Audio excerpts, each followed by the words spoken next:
자, 이제 우리의 질문입니다. 가계소비가 잃어버린 10년으로 폐업자가 100만 명이 넘는, 이게 전례 없는 위기 상황이잖아요, 지금요. 뭐 대통령까지 나서서, 수임해서, 그 뭡니까, 번개까지 해가지고, 소비를 진작시키기 위해서, 식당 방문까지 하고 막 그랬잖아요. 그러면, 이재명 정부의 지금 이번에 민생지원금이 이게 전례 없는 조치, 전례 없는 대응이냐 이거예요, 이게요. 이게 전례 없는 대응이냐고, 이게요. 진짜로 대한민국 경제 현 상황을 안다면은, 이건 전례 없는 조치나 대응이 아니지요. 이거는요. 한참 부족하죠. 자, 바이든 민주당이 근데 왜 실패했냐를 문제를 하기 위해서 다시 복귀를 합니다. 미국의 성장률, 아까 얘기했듯이 2020년에 기저효과 때문이 아니냐. 2020년 트럼프 마지막 해입니다. 근데 그거까지 포함해도 금융위기 전, 부시 주니어 때라든가 금융위기 이후 때보다 높잖아요, 성장률이요. 바이든 때가. 2020년 마이너스 성장했을 때를 다 포함시켜도. 바이든은 그러니까 굉장히 억울한 거야. 자기한테 막 하는 것이. 내가 성장률 최고인데. 오바마 때보다도 그러니까 훨씬 1%포인트도 높고 1%포인트 아까 3.6%로 하게 되면은 거의 2배 정도 되고 그렇잖아요. 바이든은 굉장히 그러니까는 그래서 막 그래 한 거야. 그래서 팬데믹 전후에 미국이 오히려 한국을 앞서버렸단 말이에요. 2020년을 포함해도. 이게 소비지출 차이의 결과야. 바이든 정부가 아까 3.6% 달성했단 말이에요. 4년간 수출 증가를 한국보다 더 잘했잖아. 성적이 좋잖아. 한국보다 수출이. 한국은 33% 증가했는데 4년간 미국은 44%가 증가했으니까. 이건 계속 아까 보였던 게 다시 갔네. 그 다음에 1인당 실질 GDP. 그럼 1인당 GDP는 어떠냐? 이것도 최고잖아. 바이든 때가. 최고잖아요. 그런데 이 GDP의 증가율에는요, 평균이잖아요. 가계뿐만 아니라 기업도 있고 정부 소득도 있잖아요. 그래서 개인들의 가처분 소득 증가율을 봐봐야 돼. 그걸 보게 되면요, 정반대의 결과가 나옵니다. 1인당 가처분 소득의 연평균 증가율을 보게 되면요, 트럼프 때가 3.2%고 바이든은 그것의 4분의 1도 안 되는 0.7%뿐이 안 돼요. 성장률은 압도적으로 높은데 어떻게 이런 결과가 나느냐? 그 얘기는 뭐예요? 가계나 개인 소득 말고 GDP에는 기업 소득도 포함되어 있고 정부 소득도 포함되어 있다 했잖아요. 자, 그래서 기업의 이윤을 봐보세요. 기업의 이윤을 보게 되면 바이든 때는 7.0% 연평균 증가율이 4년 동안에 거의 한 30% 증가한 거야. 트럼프 때는 1.8%도 안 증가했어. 그러니까 기업은 트럼프 때를 더 기분 나빠해야 되는 거야. 그러니까 경제 성과 중에 대부분이 기업 혜택으로 귀결된 거야. 바이든 때. 개인 가게한테 안 가고. 그러니까 미국 시민들 입장에서 볼 때는 기업이 무슨 성장률 높고 해봤다 내 소득이 별로 안 증가했는데 이런 감정을 가질 수 있잖아요. 체감하는 것은. 그래서 제가 그래서 트럼프가 이길 거라고 생각하기 그런 거예요. 즉 바이든 민주당이 정권을 빼앗긴 이유를 한마디로 얘기하면요, 우리나라 농어에 그런 말 있잖아요. 불안과 이 환불균, 유명한 말 있잖아요. 불환, 걱정하지 말아라. 뭐를 부족할 것 같잖아요. 과대할 때 부족함을 걱정하지 말아라. 그리고 환불, 뭘 걱정을 해야 되냐? 뭘 걱정해? 불균, 균등하지 않음을 걱정해라. 이런 얘기잖아요. 균등하지 않음을. 이거 봐보세요. 상위 1%하고 하위 50%. 파란색은 상위 1%의 소득 비중입니다. 오렌지 색깔은 하위 50%고요. 하위 50%요. 50% 밑에 50%. 가처분 소득을 보게 되면요, 어떻습니까요? 2017년부터 2017년이 트럼프 시작하는 기간이고 2020년이 끝나는 시기잖아요. 이게 2023년까지는 아직 개인 소득이 배분이 계층별로 발표가 안 돼서 2023년까지 보겠습니다.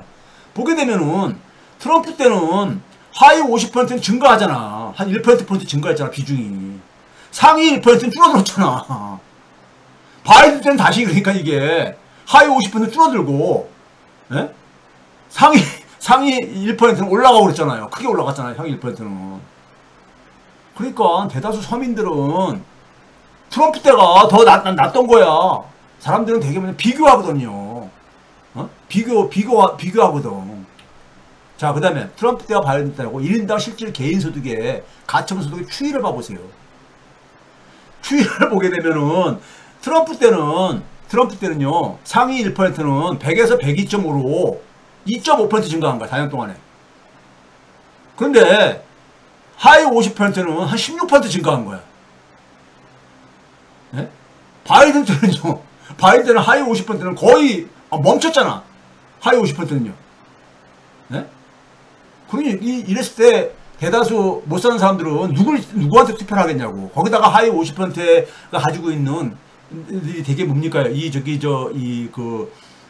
소위 말해서 극우적인 성향이 있는 하위층들에서 이게 예국인들이 그러니까 일자리 뺏어간다라든가 뭐 이런 식의 공격 있잖아. 이거 맞물려가지고 불을 지핀 거지.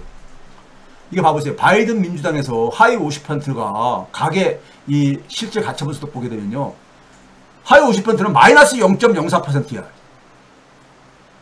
네? 트럼프 때는 3.9%가 오히려 증가했어요. 네? 이거 미국 상무성 자료로 제가 한 겁니다. 네, 중산층 50에서 90%. 네? 상위 10% 빼고요. 그러니까요. 50에서 90% 봐보세요. 트럼프가 3.이고 바이든은 마이너스 0.1%야. 그럼 이런 구조 속에서는 국민들 대다수가 누굴 지지하겠어요? 소득만 놓고 본다면은. 네? 바이든이 내가 성장률 최고로 기록해버렸는데 이게 의미가 없는 거야. 일반 국민들한테는. 상위 1에서 10%조차도. 상위 1에서 10% 봅시다. 그러니까 9%죠. 9%. 1%를 제한. 1%를 제한 상위 9%도 2.5 대 0.6이야. 네? 그러니까 소위 말해서 이 사람들이 그러니까 일종의 뭐냐면 고소득층이잖아요. 네? 고소득층. 근데도 왜 그러냐? 대부분 그러니까 기업이 혜택을 받기 때문인 거야. 거기서는. 근데 상위 1%를 보면 문제가 달라집니다. 상위 1%를 보게 되면 바이든 때 연 6.2% 증가하고 트럼프 때 1.4분이 안 돼.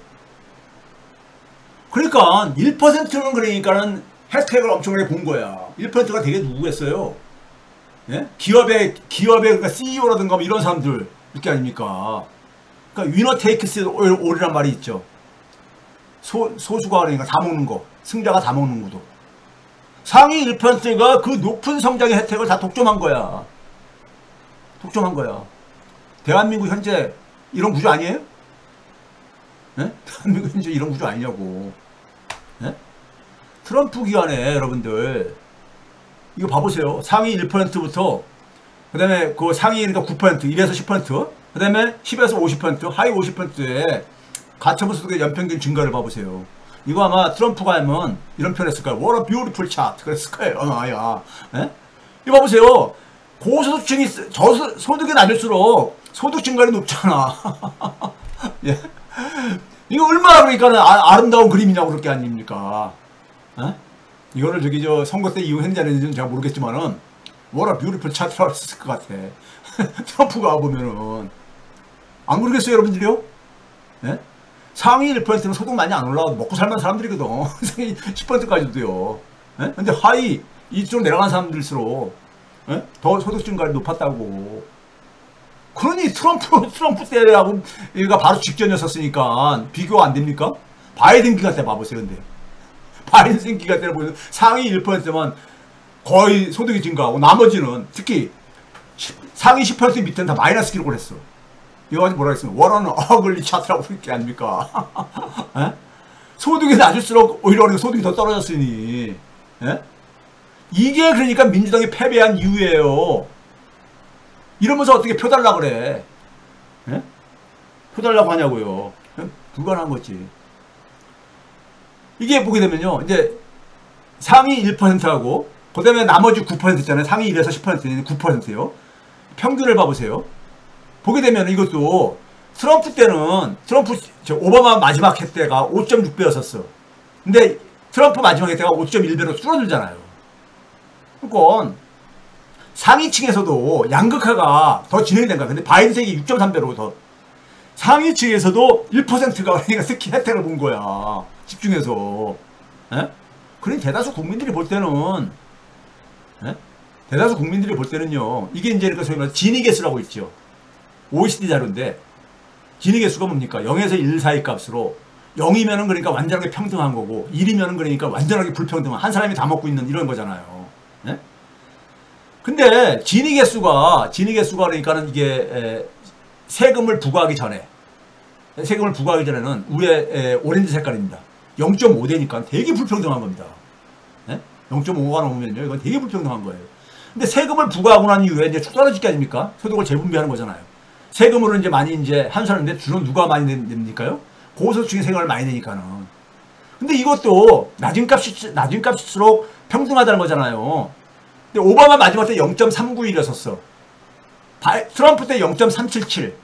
그러니까 위에 0.52라고 0.377 그 격차를 봐보세요. 격차를 제가 위에다가 정리했죠. 네? 이게 이제 그러니까 52.1%, 37.7%는 얘기거든요. 이게 사실은 이게 비율이. 오바마 때 0.506하고 0.394잖아요. 이 격차가 이게 소득 분배의 개선입니다. 소득 재분배 세금을 통해 가지고 누가 더 많이 제일 개선시켰어요? 트럼프 때가 14.4%포인트를 개선시킨 거야. 오바마 때는 11.6%포인트, 바이든 때는 11.2%포인트. 그러니까 정부가 민주당이 그러니까 중산층과 서민을 대변한다는데 결과는 트럼프가 더 많이 한 거야.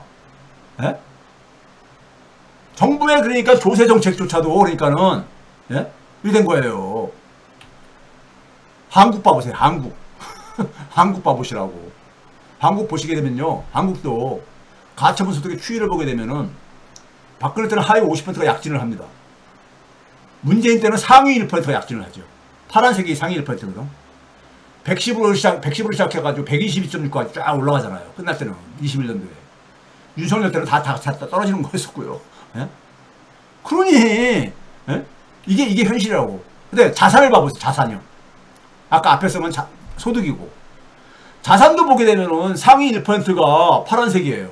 자산 불평등이 더 심하니까. 오렌지 색깔이 하위 50%입니다. 자산을 그러니까 미국 사람들은 서민들은 거의 없어요. 자산이. 예? 상위 1%가 자산에 차지하는 비중이 1%가 트럼프 때 확 줄어들잖아. 3%포인트 이상 줄어들잖아. 그러다 바이든 다시 올라가잖아. 다시 더 올라갔잖아. 오바마 때보다. 그러니 뭐 주식 가격이 올라도 주가 올라가고 부동산 가격이 올라도 대부분 혜택은 상위 1%가 다 본 거야. 예?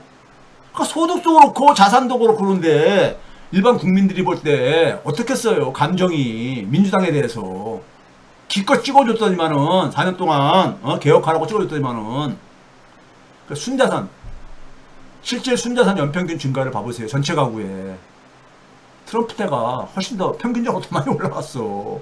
네, 3배 이상으로. 네? 자, 이거 봐보세요. 미국 가구당 순자산 연평균 증가율을 아까 평균을 앞에서 보여드린 거고요. 계층별로 봐봅시다. 상위 1%가 트럼프 때는 6.3, 바이든 때 2.3이야. 1%가 많이 올라갔죠. 그런데 문제는 뭐냐면은 하위 50%는 17.3%로 올라갔어. 예? 트럼프 때. 그러니까 상위 1%가 6% 많이 올라갔어도 바이든 때보다 많이 올라가서도 하위 50%가 저렇게 많이 올라갔으니까는 뭐 불만 없지. 다 같이 올라간 거잖아. 다 같이. 근데 하위 50%가 제일 많이 올라갔잖아. 상위 1%나 상위 10%가 상대적으로 적게 올라간 거잖아. 네? 이거 다 두 개의 수치를 비교하면 누가 더 이제 이쁘겠냐고. 누가 어느 때가 더 행복했겠냐고요. 일반 국민들이 볼 때는. 네? 경제 지표에 미국민들의 감정과 정서가 그러니까 사실은 네? 보이는 거예요. 보이지 않아요? 여러분들? 심지어 뭐냐면 중산층, 중상층조차도 트럼프 때가 더 행복했던 거야. 트럼프 때가. 예? 한국은데 한국은 순자산에 봐보세요. 상위 1% 파란색, 오렌지 색깔 하위 50%.